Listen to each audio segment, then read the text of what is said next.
Thank you for joining us for another power-packed message from Dr. Myles Munroe, provided by Munroe Global Incorporated and MunroeGlobal.com. We transform followers into leaders and leaders into agents of change. We hope that this message is a blessing to you as you advance your life and discover your purpose. Now, let's go into the message. So I want to speak to you on character, the moral force of leadership. I'm going to move very fast, so you need to write fast or do what most people do, steal my PowerPoint by taking photographs. Just remember to give me credit and tell them where the photograph came from. Otherwise, you are plagiarizing and stealing. And I know that no one steals in this place. We have character. I want to focus tonight on understanding the priority and the power of the process of leadership and character. And I'm going to do something very unique tonight. I'm going to combine the session that we did not complete this morning with the session tonight. So you're going to get two focuses tonight, and you'll see them come together. I'm going to talk about understanding this concept of character and how to define it. And then we're going to talk about how that affects your moral force. So I'm going to talk about this key,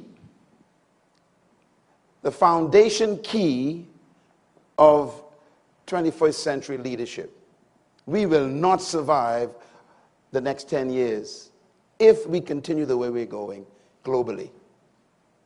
The defects of character are so deep that there's no way our countries can survive. That includes your country. If we do not address the issue of defective character in leadership. I will show you this photograph fairly often tonight because the only, or should I say one of the only remaining images of a living leader who has embodied some measure of character that must be admired is the president of South Africa, Mr. Nelson Mandela. We have a few left on the planet that we can emulate as people who have shown us and demonstrated this measure of character that we are looking for. We want to mention a little bit about the components of character, which includes ethics and morality. And I will also show you a number of statues tonight for a reason, because this will be the heart of my definition of character. So our focus tonight is on the moral force of character. Now, in our session that we did not complete this morning, please write this down. I want to first of all take a quick look at the fact that character matters. We should not even have to say this, but apparently it is so lacking, we have to say it. Character does matter. As a matter of fact, I hope by the time I am finished that you would agree with me about my convictions that character is the most important thing that matters. Because in the end, all you have to protect you is your character. Let's talk a little bit about leadership first. And I want to stress that much of what I'm going to talk about tonight, you'll find in the new book. And so please, if you didn't catch all of the information, be sure to invest in that material and take your time and read the book. Leadership is valuable and powerful. Let's talk about them quickly. Nothing happens without leadership. Nothing changes without leadership. Nothing develops without leadership. Nothing improves without someone taking leadership. Nothing is corrected in any situation unless someone emerges and decides, I'm going to fix this. Like Martin Luther King Jr. or Mother Teresa or Mahatma Gandhi. These are people who decided something's wrong with this, I'm going to correct this. Leadership is necessary for correction in society. Also, nothing succeeds without leadership. And the problem is everybody's always being led by somebody, even though you may not be conscious of it because you are being influenced by someone. And so it's important for you to be aware of who is leading me, or who am I following, or who am I allowing to influence my life. And we're going to see why in a minute that's so important. Let's talk a little bit about some questions about leadership, because everyone thinks that, leadership is a simple matter, but here's some questions about leadership. Is leadership about power? Is it about position or talent or skill, authority, or is it about physical traits? Is the leadership about social status maybe? Something the leadership is about family heritage. I was born into a family of politicians, so I'm automatically earmarked to be a national leader or something. Or I was born into a family of pastors, so I'm automatically earmarked to be a spiritual leader or something. This is not necessarily true, but people take this kind of thinking and they try to make that a part of their leadership mentality. But here's a big one. Is leadership about charisma? Which is a very important study that the Greeks did and the Romans adopted. And of course, they have exported that to us in our colonization experience.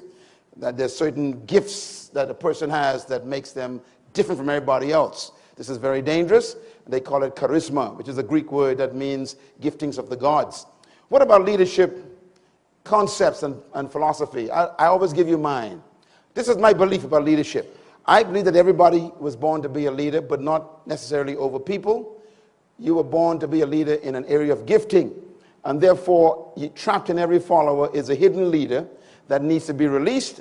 And you were born to become that leader, but the process is important. Every human being possesses, I believe, the capacity to be a leader, but most of them will die never manifesting that capacity. And I also believe that you were born to be a leader by attracting people to your gift. And you serve them your gift. It is that service that makes you valuable to the people. So leadership is not about your personality. It's not about your skills or your academic achievement. It's really about you serving your gift to your generation. The problem is, if you never find your gift, you will never find your leadership. And so leadership has more to do with self-discovery than it has to do with finding followers. This is why all true leaders never sought followers, none of them. They were too busy pursuing a passion based on a gift that they discovered that they were born to serve their generation. So leadership really is about serving yourself to the world. I call it self-distribution. I remember the question was asked, who wants to be the greatest? The answer was, whoever can be the greatest servant. Not necessarily slave or subservient. It's talking about whoever can serve himself to the world the best. The world will consider him great, of course, in the eyes of the Creator as well. So this is what my philosophy is. Now, my definition of leadership is always important for me to repeat, because I never assumed that everybody heard me before. And plus, these CDs travel the world. What is leadership? My definition is simple, yet complicated. Write it down. Leadership is the capacity to influence others through what? Inspiration, not manipulation. And that inspiration is generated by a passion, motivated by a vision that the leader develops or exposes. And that vision is birthed from a conviction in the heart of the leader. That conviction comes from a sense of purpose that they discover. So it's a very interesting complication of becoming a leader. It's a process. I always tell people to become a leader, you have to turn the sentence upside down and start from the bottom.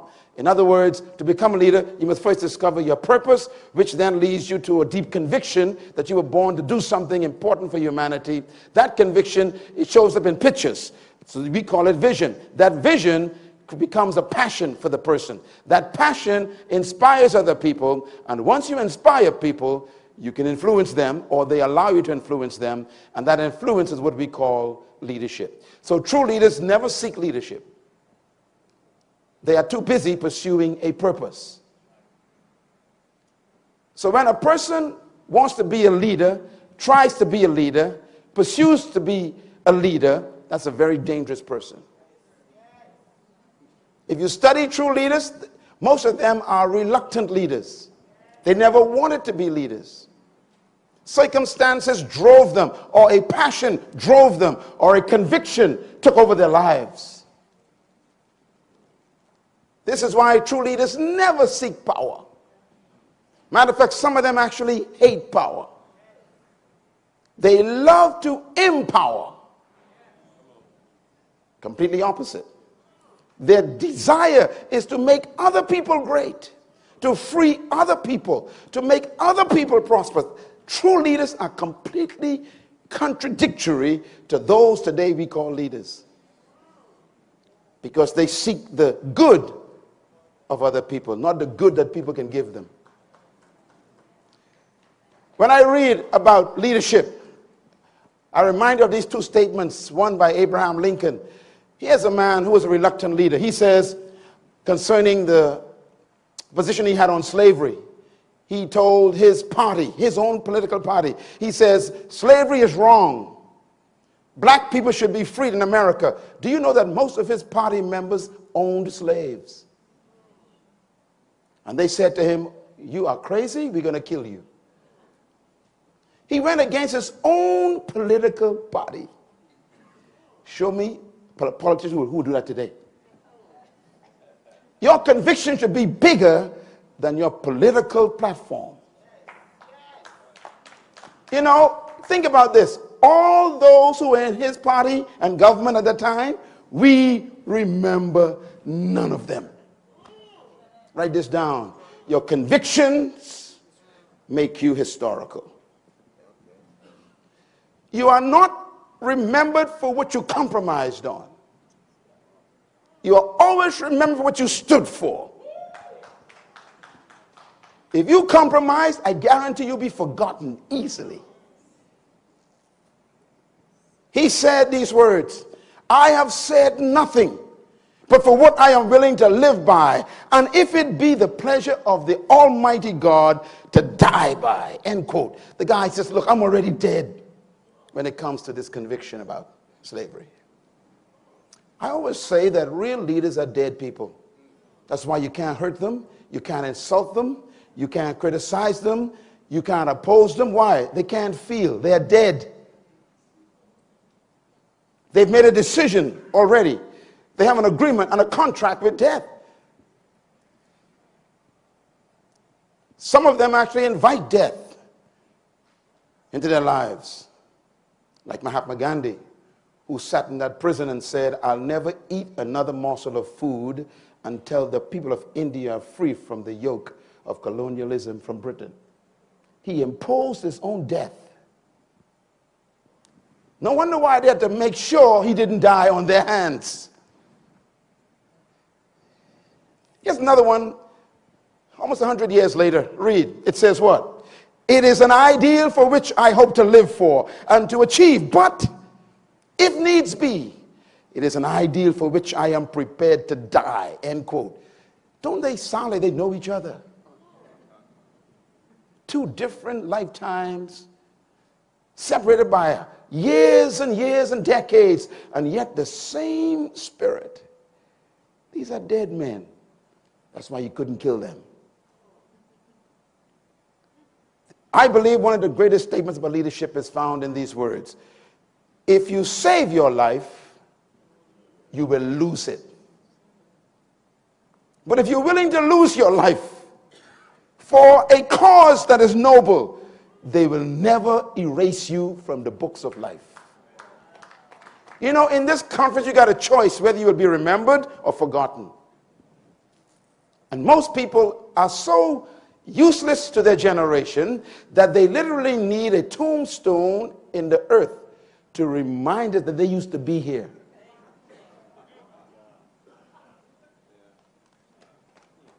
I hope that this conference will destroy your need for a tombstone. That you would etch your name in the hearts of humans because of your willingness to die for a cause, to help humanity become what they were intended to be, that you will never be forgotten. Leadership, therefore, is not about finding something to live for. It's about finding something to die for. This is leadership. And this is why all who claim to be true leaders suddenly are tested. And the test is not to destroy, the test is to prove. The moment you decide to step out in your gift, all hell breaks loose. The good news is heaven also breaks loose at the same time. Go ahead and clap. That's a good place to clap. When you find a cause that is worthy of self-sacrifice, you become the beginning of a leader. Write this statement down.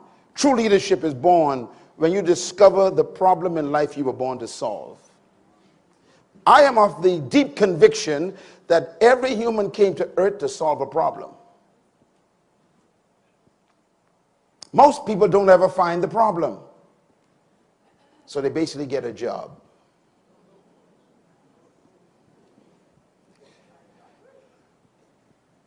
The fourth statement on this slide is very important. True leadership is a personal commitment to sacrifice yourself for a public cause. This is very important. True leadership is what?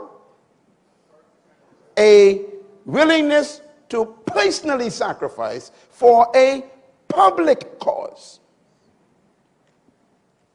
Some of the things I've been through in this country, what they did to me, personally, I was willing to bear it.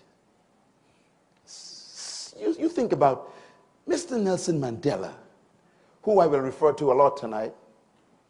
This man had a wife and children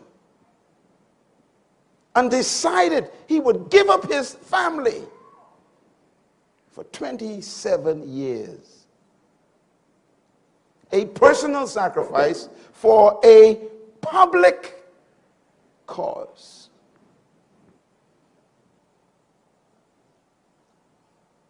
Martin Luther King Jr. had a wife and children. I spoke to his daughter many times, Bernice, and she would say to me, I don't know my father. I don't know him. She says, I never saw him. I saw him on TV as a child. I saw him leading all these people with horses and dogs, but he never was my daddy. It was a personal sacrifice for a public cause, and that's why we can't forget him. Your problem is you are so protective of your personal protection. You have no public contribution.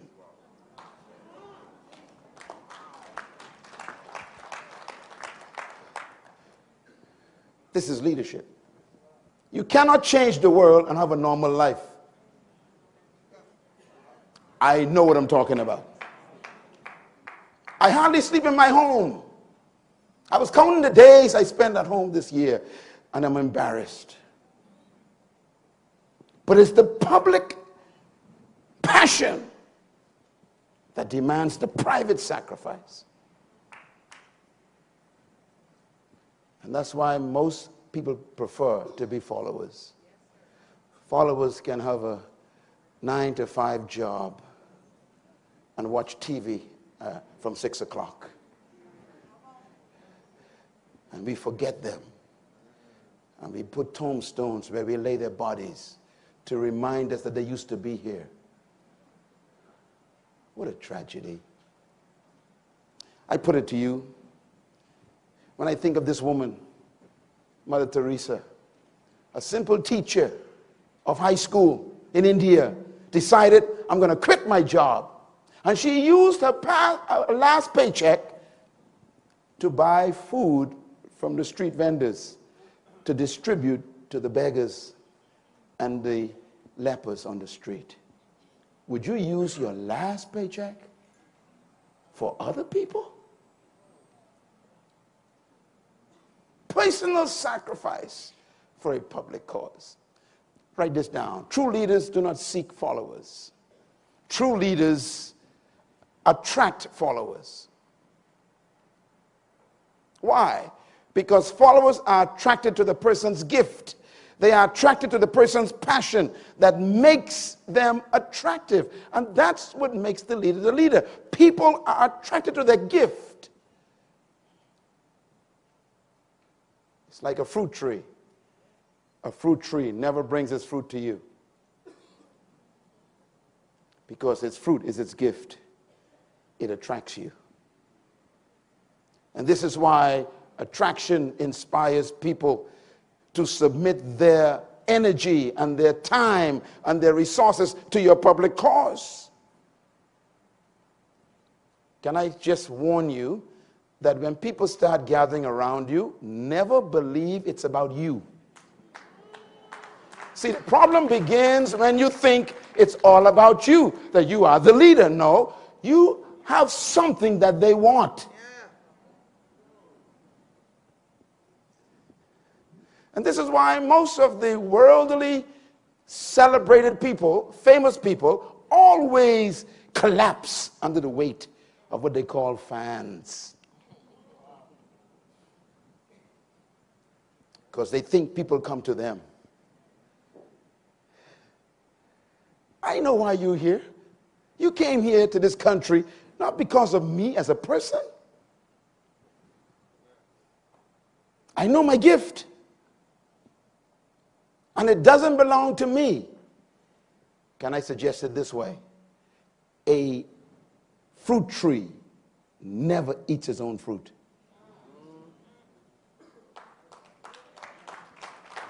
Because the fruit is never for the tree. It's really not about you. And the mystery is when you go to a fruit tree, you ignore the leaves, ignore the branches, you never look at the bark, you don't care how big the tree is, you have one focus. Tell your friends, calm down. This is not about you. So give them the fruit. Clap your hands right there. This is the leadership is about service. It's about serving that fruit to the world. And this is why true leaders don't have ego problems. They have no pride problems. Why? Because they know it's not about them. I like what Jesus said, the great leader. He said, I didn't come to be served, but to serve myself. A ransom to many. He knew what made him famous, not his personality. That's why today we have no idea about his personality. Have you ever thought about it? We don't know what kind of man he was. We have no photographs of him. No one knows how he looks. Nobody.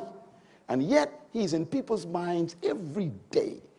What picture do you see? You don't see a photograph of a person. You see his character. You see his fruit. His works, he call it. Great leaders never need tombstones.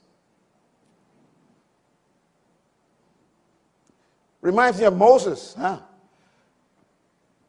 We have no idea where he's buried. Don't know how he died. And we assume God killed him. The Bible simply said he was no more. That means God killed him. But, they said in a nice way. And the reason why God did that is because he wanted to prove that your life is bigger than your cemetery resting place.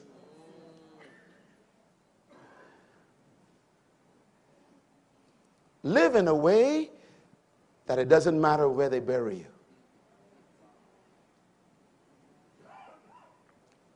Let your life be bigger than your grave. And that happens when you find your gift and you serve it to the world. Write this down. True leadership is therefore not measured by how many people serve you, but by how many people you serve. The more people you serve, the less you will be forgotten.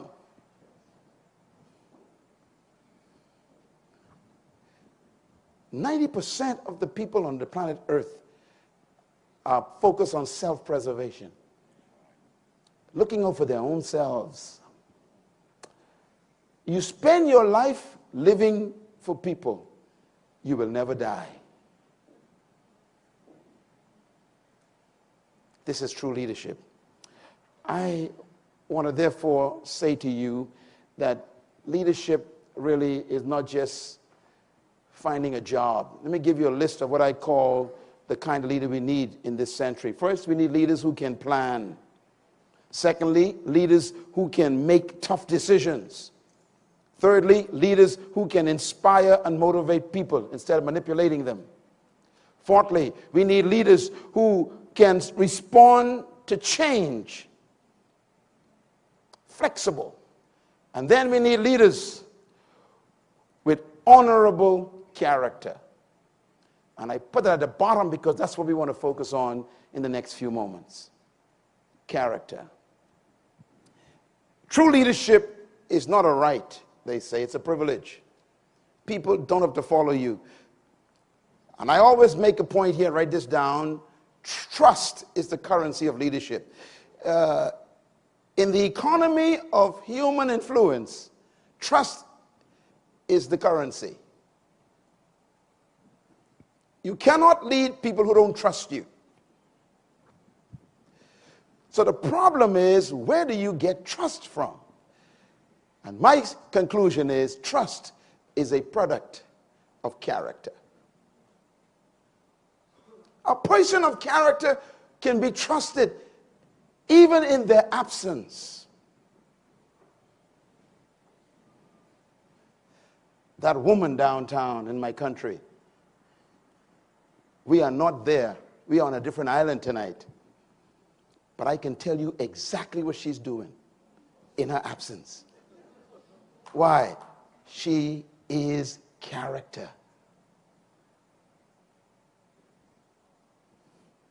She can be trusted in a hurricane to still be there. She can be trusted in the heat wave at 100 degrees Fahrenheit. She can be trusted when the rain comes like acid. She just sits there. I wonder what makes you collapse.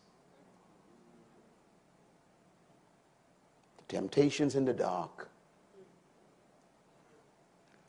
What do you do when everyone is sleeping? What would you do if no one would ever find out? What do you do when no one is watching? These are questions of character. Character is displayed in public, but tested in secret.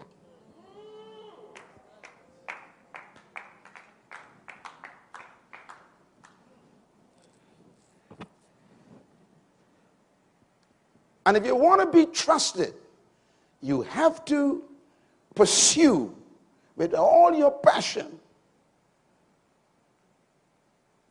the direction of character. That's been my life's goal. I live right so you can trust me. Because trust is not a gift. God doesn't give you trust.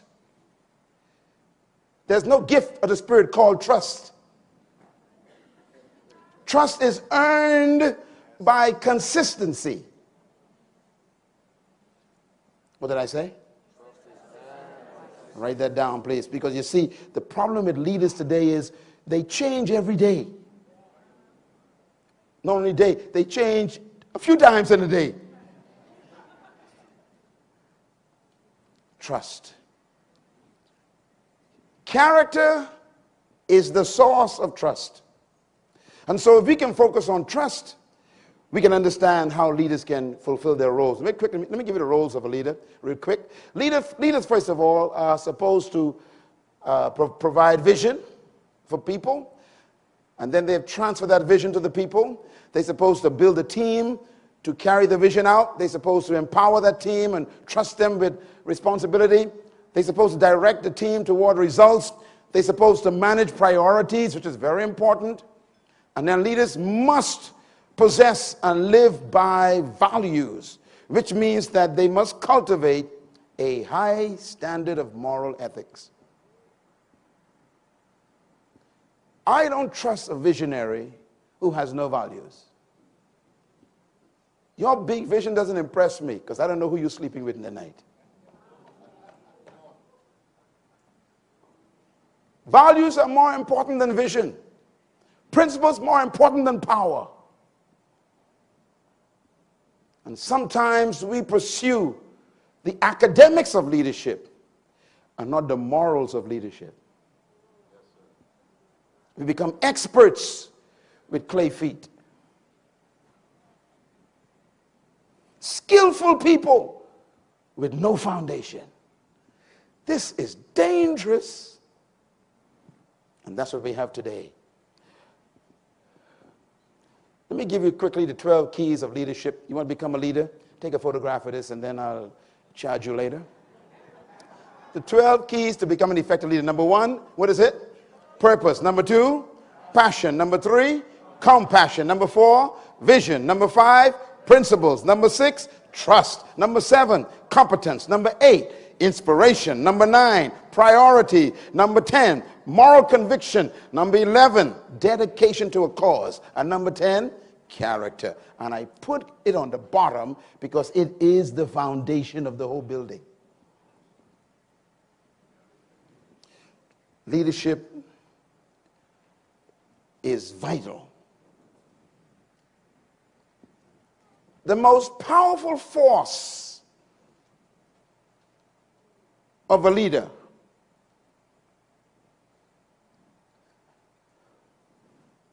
is character. It's a force.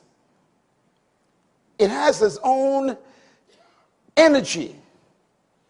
Ladies and gentlemen, I wish I had 2 weeks to talk to you about this. I really wish I did. Because please read the book. I spent 12 years with that book. When I realized that character, a person with character don't have to say a word. They can walk into a room and change the atmosphere by their physical presence. There's such a force. Write this down, please. Number 2, character protects the leader.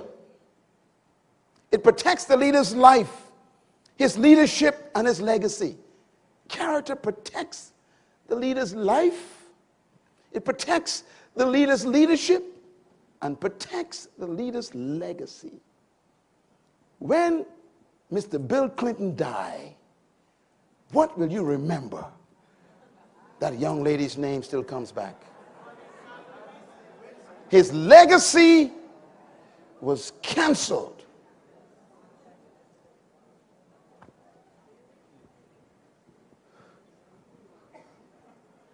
Who's more famous, Delilah or Samson? You answer the question. Ladies and gentlemen, your character is all you got. And I hope that this summit will put so much fear in you that you will never again consider the possibility of selling your character for any price. Clap, man. You make me nervous. Sound like y'all want to make deals with your character. I would rather walk away from everything and keep my character. I'd rather lose all of your friendships and keep God's love with me. Don't sell your character. Write this down, please. Character is the manifestation that shapes who you will become. Your character controls your development. It tells you what you will become. You can actually control what you will become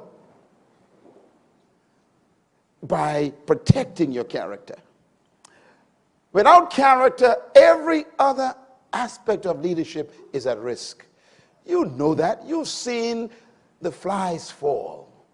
You've seen the big, heavy players collapse. Somehow, we think we are so smart, it'll never happen to us. I've come to make an announcement. It will. If you tamper with your character.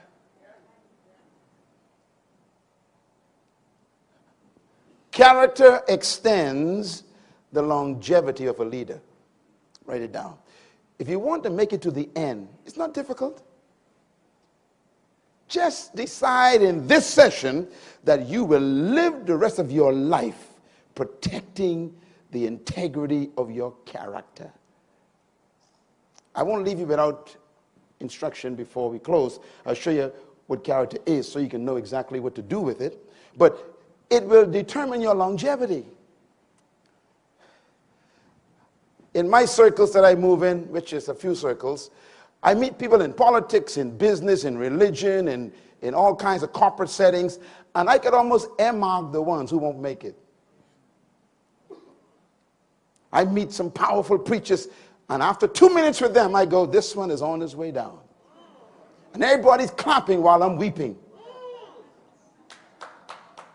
Because they confuse gift with character. Your gift is only as safe as your character.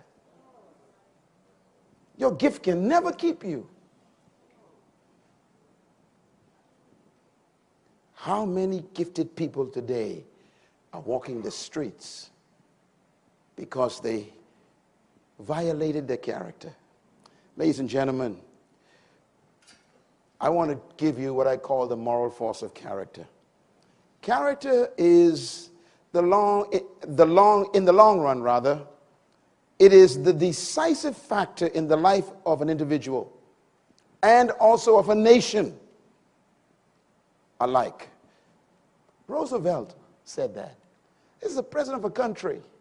Maybe we need more presidents to learn that statement. He says, character in the long run is the decisive factor in the life of an individual and of nations alike. I like this one. This is Myles Munroe. Here's what he says.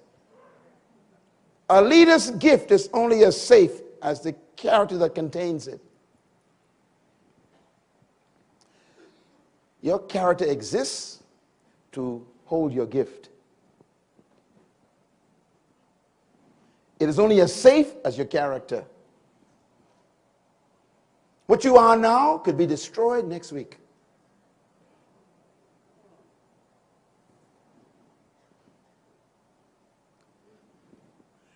Another one I thought was interesting, and you'll find this in a new book. I talk about this. A leader's values are personal, but they are never private.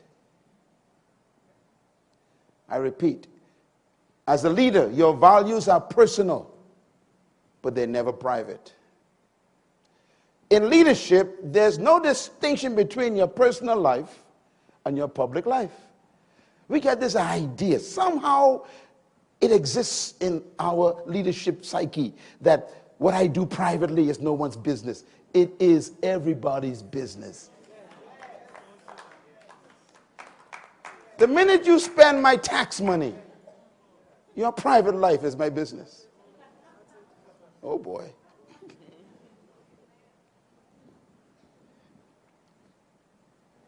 You know, you hear stories of politicians going on vacation or going to a seminar somewhere, and they spend $50,000 for a weekend, and now they are in jail.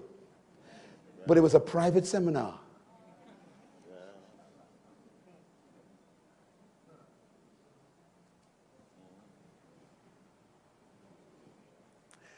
Your values are personal, but they're not private. I keep myself privately clean to protect my public life. How about you? Because your private life can cancel your public life.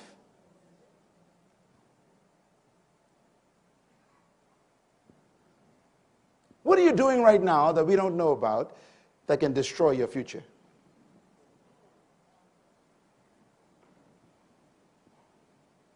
You came to this conference to cancel that behavior.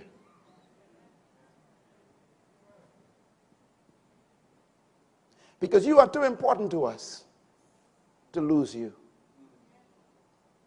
The gift you have is so vital that the world will be robbed by your private foolishness. I need you to be faithful. I need that. Because you are my friend.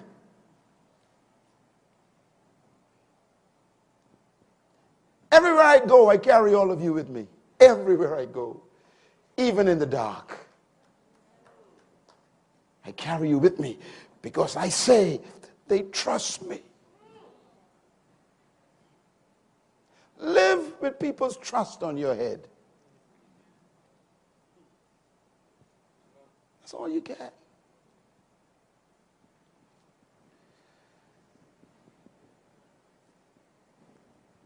Charisma is a dangerous thing. Write this down, please. People become leaders when they make the decision not to sacrifice their principles on the altar of convenience or compromise. That's when a leader is born. A leader is born when somebody captures a conviction that they refuse to compromise on. That's when leadership is born. In other words, the greatest leader of all times said these words: "What good will it be for a man if he gains the whole world and yet forfeits his soul?" And then he asked a question: what would you give in exchange for what you could become? With all that's ahead of you, you got another 20 years of greatness. It could be canceled in 20 seconds by a bad decision in the present. I live in the present to protect the future. I make decisions consciously with the future constantly on my mind.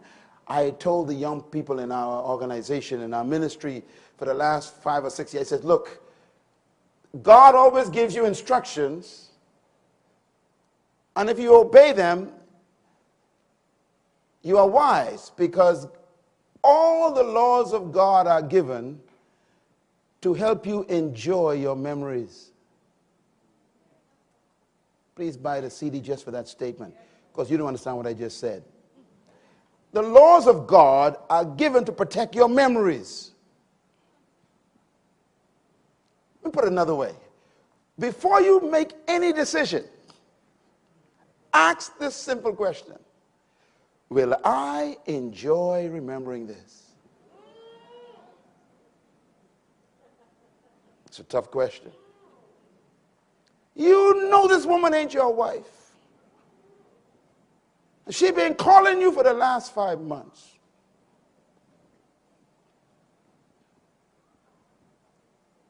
And you got to the point where your weakness has grabbed a hold of your sanity, and you're about to call her back.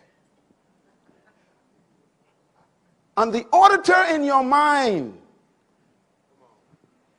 calls you first on the phone of life and say, will you enjoy remembering this? You see, there are people sitting right next to you who got memories they wish they could forget. And it happened 50 years ago.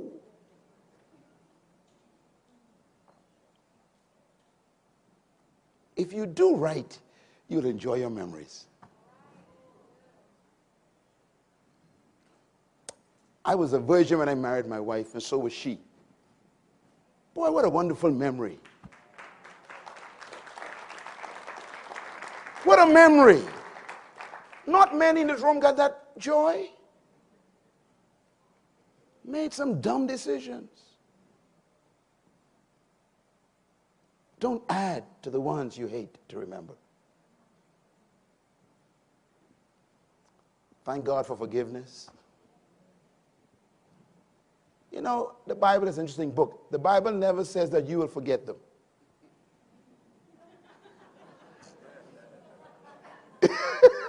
It says what? God will forget them. It didn't say you. You got to live with that, God says. That's a dumb decision you made. You live with that. I'll forget them. See your forgetfulness, but you got your own ocean. Tell your neighbor, if you won't enjoy it, don't do it. Say it again. If you won't enjoy remembering it, don't do it. Look them in the eye just in case they think about doing something next week. Come on, tell them. If you don't remember,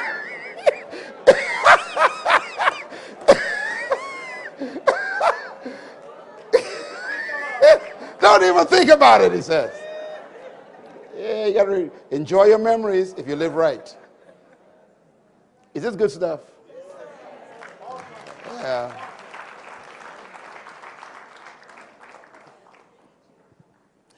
I want to give you then some things about character. And write this down. Character prevents a leader from hurting those around him. Write that down somewhere. Repeat that in a speech. Character does what? Prevents a leader from hurting those around him. Wow. Oh, what a beautiful thing. If Tiger Woods had only thought, my personal decision is not private. He hurt millions of people, including me. Sure he did. I was so proud of this young man.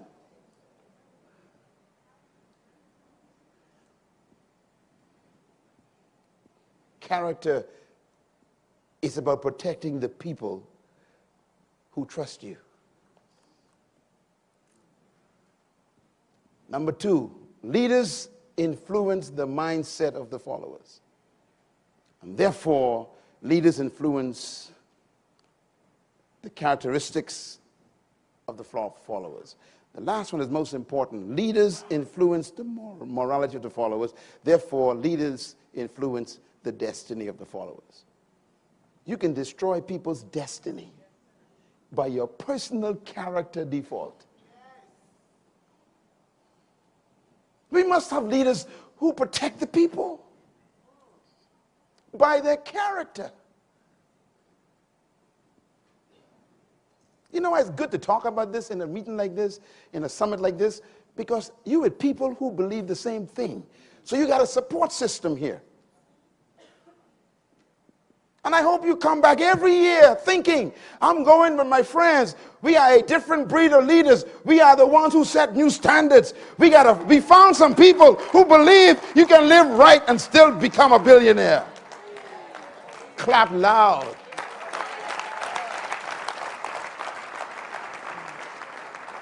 Leaders influence the destiny of followers. You know, the greatest leader that ever lived said these words. If the blind lead the blind, they don't go in different ditches.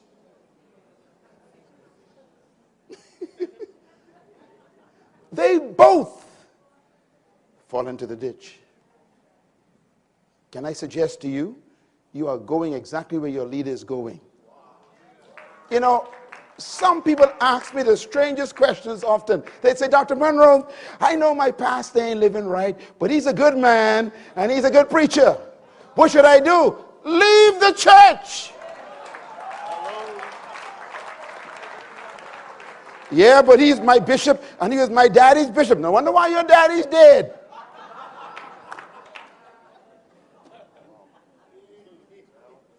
You don't cover for nobody. If the blind lead you, same destination. There are some people who, I could call 1,000 names who I associated with, and then I discovered something about their character. I confront them. I always do. I confront them privately. And they refuse to change. I tell them, I will never come back here again. Sometimes you notice I don't go to certain places anymore. It's because of a character discovery.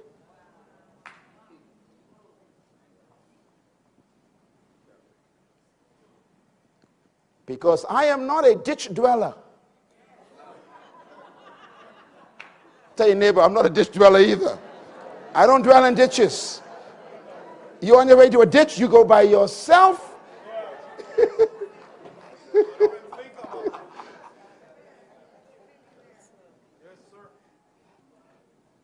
Your destiny is tied to people's character. Write this down, why character matters to you. This is the conclusion of this segment, then I'm going to close a little bit on morality. But let's write this down, why character matters. Number one, why does character matter? I want everyone to get this CD, please. Matter of fact, these two CDs are the most important CDs you will have in your life for a while. The one you heard just now, about this one thing, boy, that's powerful, Doc. Thank you so much. Oh, you got me. Give him another hand. That's awesome stuff. Yeah. Write this down, please. Why does character matter to you? This is number one question.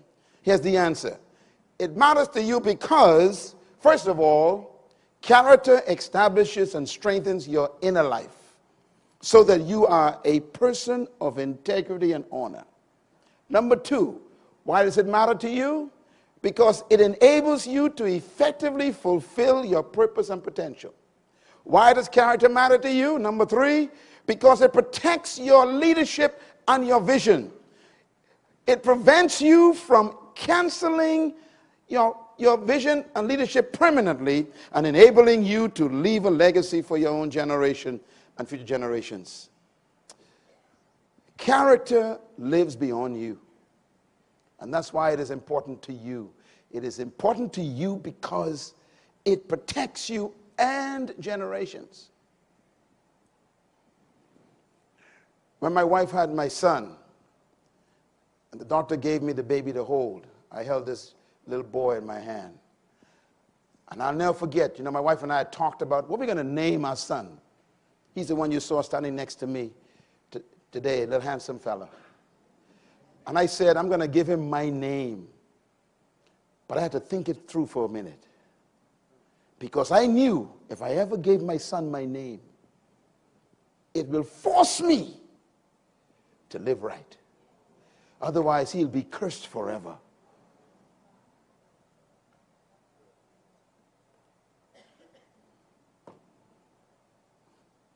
I want my son to enjoy being named Myles. I want him to go into the bank after I die and they say to him, oh, you were the other Myles. Your father's name was good. The only way I can do that is with my character. Because a good name is better than silver and gold.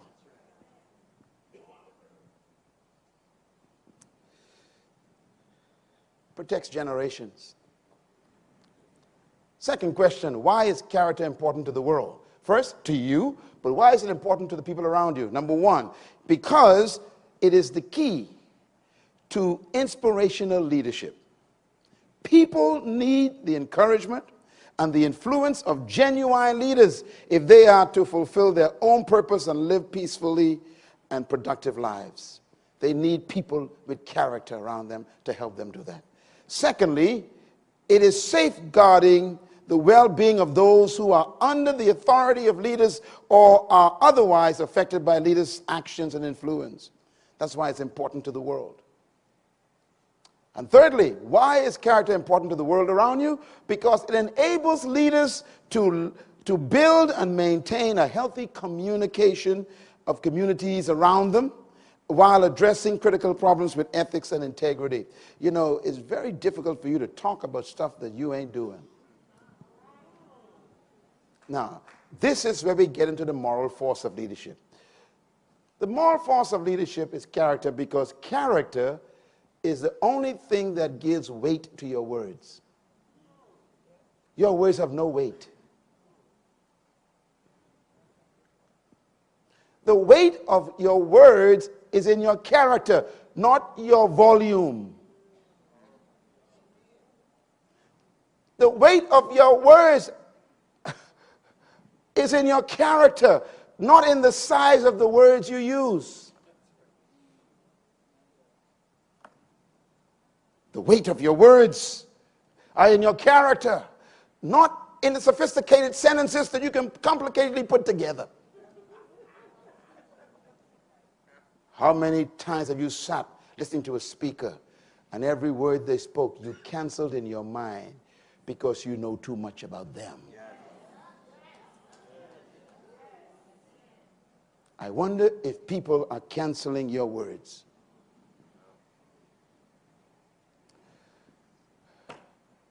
I live my life to make my words heavy. Write that down. Live your life in such a way that every word is heavy. But I will give you even a better suggestion. Live your life in such a way that your silence is heavier than your words.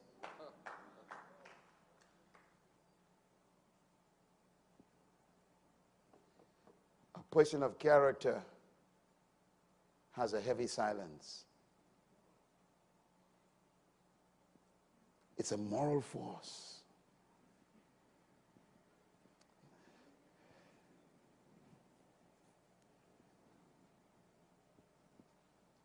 Never give an excuse for not trying to be perfect.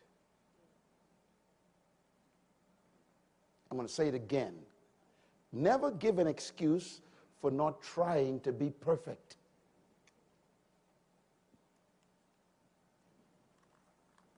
I didn't say you're perfect, but never give an excuse for not trying to be. Let your words be heavy by your character. Oh, my heart is so heavy with this. I look at this picture. I love this picture. Martin Luther King Jr. Phew. Heavy words. Have you ever heard anywhere in history where people took a day to celebrate a man's speech? Let me say it again. This is unheard of in our times. All over the world, 2 months ago, the whole world celebrated a man's speech.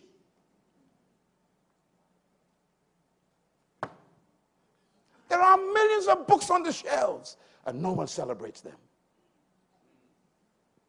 It wasn't his words, you see. All of us can say, I have a dream, but we only remember one person who said it. Because his character made the words heavy.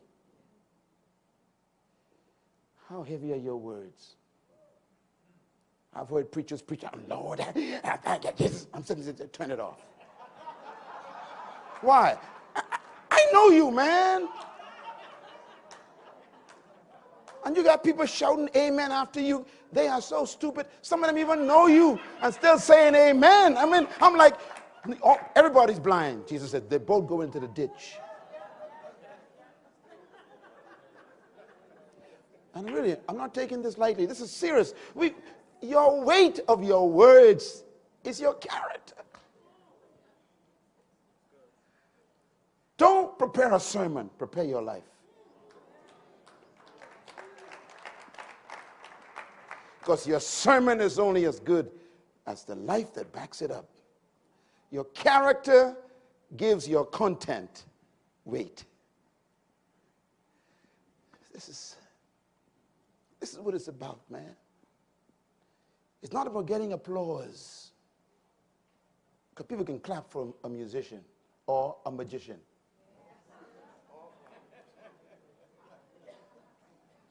You go to a circus, you clap for a clown. Don't look now, but there's one right behind you.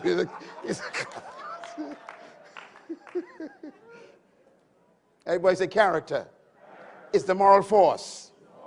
Write this down, please. To educate a man in the mind and not in morals is to educate a menace to society. Write that one down, Doc. When I read it, by the way, this is in my new book. I had to put it in. This is so powerful. To educate a man's mind, but not his morals, makes him a menace to society. That's why our crime rates are so high. We're not educating people morally. We tell them go to school and get an education, but they don't get the right education. We tell them how to make money, but not how to spend it. We tell them how to make friends, but not how to make the right ones. The moral force of leadership. Write this down, please. Very important. A people who values its privilege above its principles soon loses both. I repeat, a people who values their privileges above their principles will soon lose both of them. And we've seen it happen, and it's happening again. As a matter of fact, I think those from the United States, you are in danger.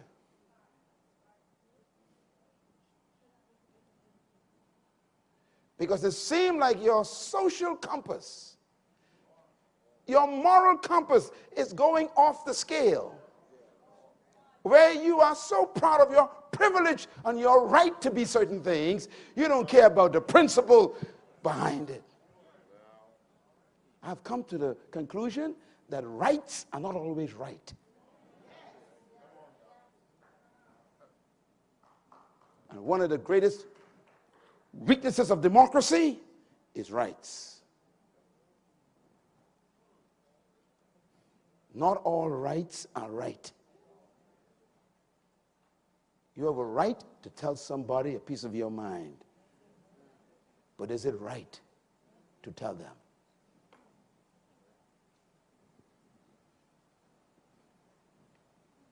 You have a right to sleep with who you want to. But is it right to sleep with who you want to?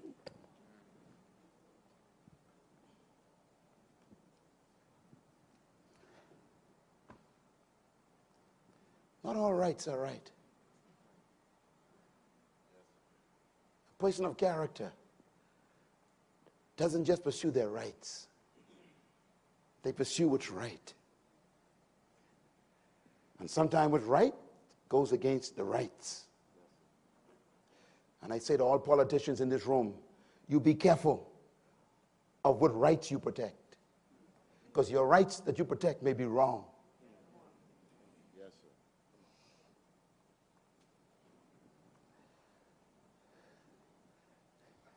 There is a built-in moral monitor the Creator put in every human being where they know what's wrong.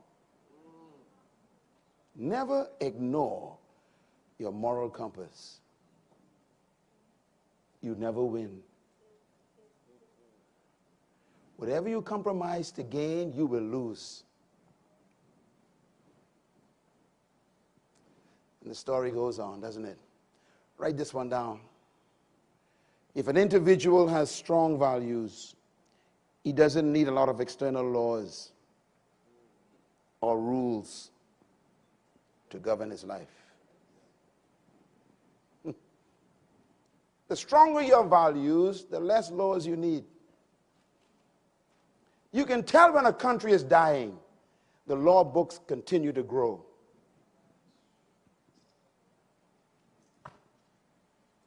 The more laws you create, it's a sign that the country is disintegrating morally.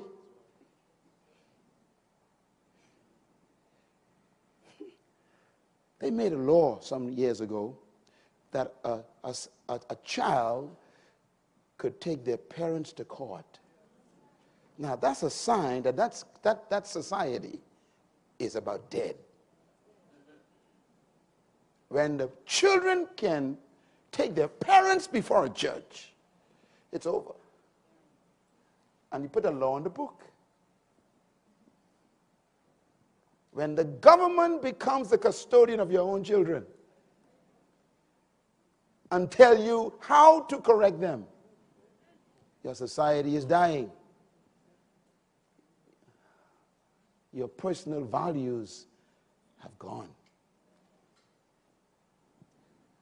But I got hope, you know. The Global Leadership Summit is producing leaders over the last 20 years who are changing their countries, man. They are bringing back moral conscience into the social conversation. They are bringing back moral sensitivity back to the political arena. They're bringing it back to the religious arena, bringing it back to business. I want you to leave here with such a power that your speech will be less and your impact will be more. What a force. And so I thought I would close on this woman again. What makes this woman the perfect example of character? Here's why. Because the word character actually is defined in the simplistic term as fixed. It means fixed. It also means predictable. When I did the research on this for this book, which is over 12 years ago, I began researching this, I discovered that character is very simple. It simply means statute. I used to wonder why God calls his word statutes. Same word. Why? Because they don't change. The word actually means set. Now, this is the word that the contractors use. You know, the masons use this. When you have wet cement, you know, you kind of work it, and then you let it set. Set means it's over. It's dry. You can't play with it anymore. That's the word used for character. Set. Let me ask you, are you dry yet? Are you dry in the most important areas of your life? Where no one can play with you anymore?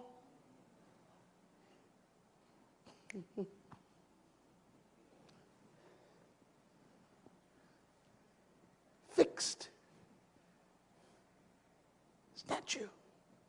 Character also means image. Amazing word, image. Same as statue, an image. Set. A person with character is fixed. Therefore, character, simply put, is the quality which is unchanging. That's what it means. You are not for sale. No one can play with you anymore. You are dry. Are you dry? When it comes to money, are you fixed?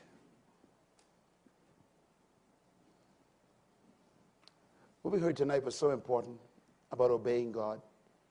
It means that you are so fixed on God's word, you don't compromise it for nothing, including your best friends. You're fixed. I like number 2. In my book, I talk about this a lot. Everybody say predictable. The word character means predictable. So I can talk about the woman downtown, and I can say this: she's sitting on a chair with a scepter in her hand, and she's holding a law book. She's smiling, and she's wearing a robe, and she is sitting down on a throne. I can say that in her absence. Why? She's predictable. I can tell you what she would say in her absence.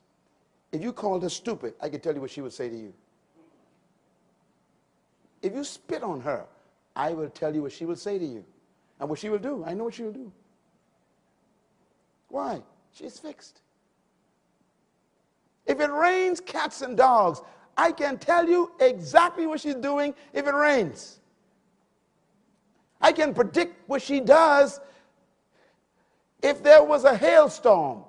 I can predict what she does if a pigeon sits on her head and releases himself. I can predict, without even being there, what she would do if you tell her you hate the color of her skin. How can I predict that? She's fixed.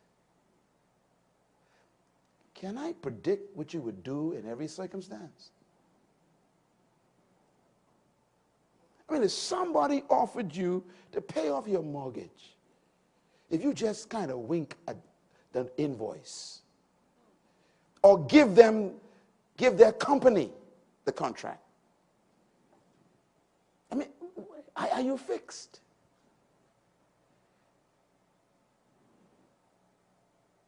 Are you still wet cement?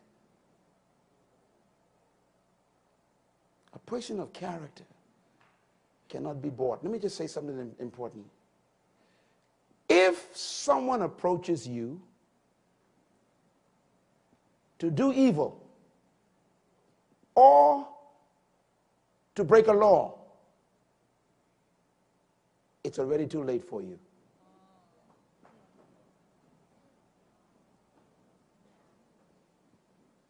You are in trouble. I'm going to say it again. If they approach you to break a law or compromise a responsible position, you are already in trouble. Because somehow your values were not loud enough. Your moral standards were so weak that they actually thought you would do it. You are in trouble. Let it be said of you, in your absence, don't even ask her. Why? I know her. Don't even go to him. You waste your time with him. Why? He is fixed. Where's your character? Can they speak about you in your absence?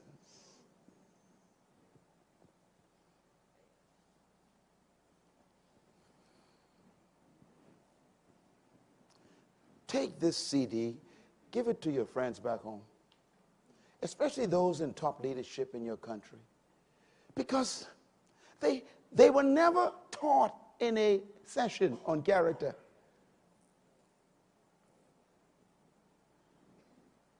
And that's why we got policemen going to jail, soldiers go into jail, politicians go into jail, preachers go into jail, pastors go into jail, corporate executives go into jail, CEOs go in, everybody's going to jail. Why? Because no one had taught them the most important part of leadership.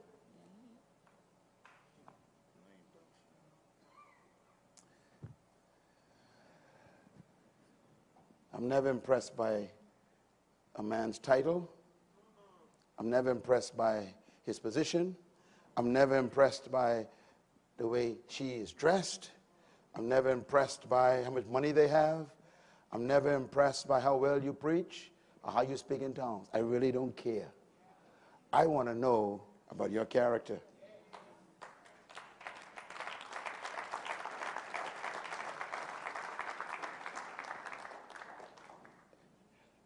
Let's close this. Each one of these is called characters. Can you tell me why? Look at them. Do you know why? Because they never change. A is always A in any part of the world. And A is A in the dark.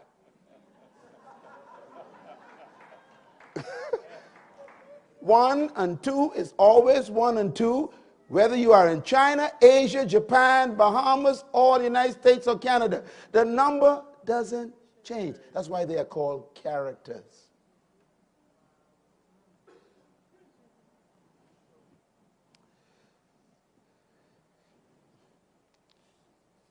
Principles never change.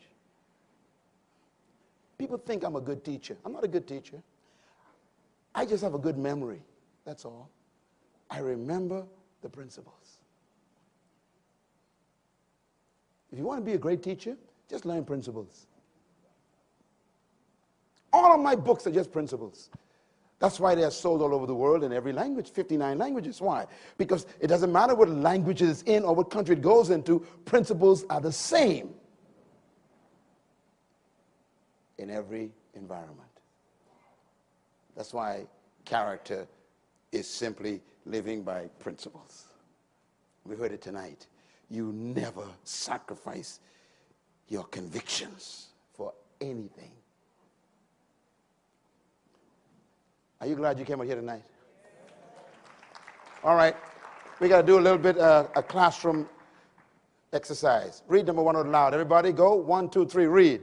Character is a commitment to a set of values without compromise. Number 2, character is dedication to a sense of standards without wavering. Number 3, character is self-imposed discipline in keeping with moral convictions. Number 4, character is a constant effort to integrate one's words, deeds, and action. Number 5, character is sacrifice for principles. And number 6, character is integrity. All right. I got a lot more to say, but we can pick up here. Now, listen to me. The last word, write the word integrity down. I'm going to show you something, integrity. The word integrity is from the word integrate. Write the word integrate down. Integrate means one. It means one. O-N-E. One. Okay. I want to demonstrate this. Can I have one of you come here, please? Yeah, just come here. Just anyone. Yeah, run. Quick. Can you come, Leo? Stand here. Okay, stay right there. Stay right there. Okay, you stand here. Face each other. Okay. Now, I want to show you what integrity is, which is the same as character. Okay. This is the same person, okay? But they got two different lives. This is Leo in the day. This is Leo in the night. They're the same person. I'm talking to a lot of people in this room. Most people struggle with these two persons. That's the struggle we're talking about. This person shouts at this person all the time. And this person shouts at this person all the time. And they try to tell each other what to do. So in the day, this person says, I'll take over in the day. I'll show a certain lifestyle in the day. Then in the night, this person says, I'll take over. So you go to sleep. I come alive after 9 o'clock in the night. Okay. And you got these two diametrically opposed persons. They are not one. It's called hypocrisy. It's called faking it. It's called lying. It's called false representation. It is called a lack of integrity. Now, here's what your goal in life, this is your exercise for the next 10 years. Your goal in life is to keep moving these two closer and closer together so that the space between them becomes less and less. And they keep moving. And the way you do this is you keep giving them one law to obey until they become so close the space between the two is almost canceled, so that what you are in the day becomes exactly what you are in the night, until eventually the two become one. Okay, guys, take it easy. Become one. Watch this. So that whatever we see now or later is the same. So that when you see this person, turn back to back. I'll share this with you. They feel better now. When you see this person, anywhere you see them, in the night, in the day, in a meeting discussing a contract, on a trip by themselves without their wives, wherever you see them, they're the same. And whatever they say comes out of the same mouth. Whatever they do is with the same body. So what they say and what they do and how they think and what they believe is one. It is called integrity.